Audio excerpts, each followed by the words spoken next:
इसमें सबका एक ही मकसद है कि इस वक्त मरकजी हुकूमत जो हिंदुस्तान के अवाम से तासुबान रवैया अख्तियार की हुई है उसके चेहरे से तासुबियत का पर्दा उठाए और उसके खिलाफ मुआवजा हो जाए।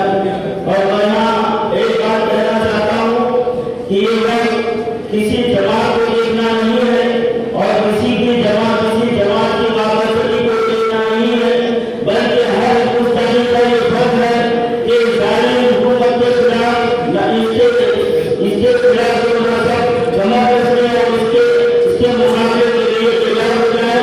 और हम लोग शहर में जो दाखिल हुए हैं और हिंदुस्तान में जो आरएसएस के गुंडे घुस रहे हैं उससे हमको घबराने की जरूरत नहीं है।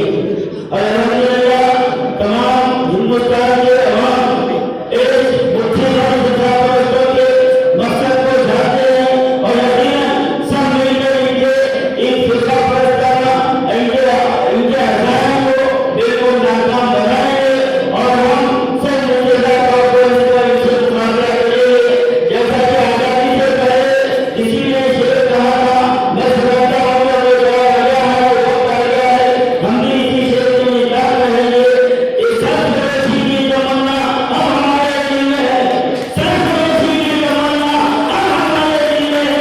देखना है देखना बात करते बचाओ वतन को, वतन आपका है, वतन बचाओ वतन को, वतन आपका है। कहाँ किसने डालो वतन आपका है, कहाँ किसने डालो वतन आपका है। लहू से सींचा चमन को हम अपने, लहू से सींचा चमन को हम अपने। अरे गली बेर मुझे चमन आपका, गली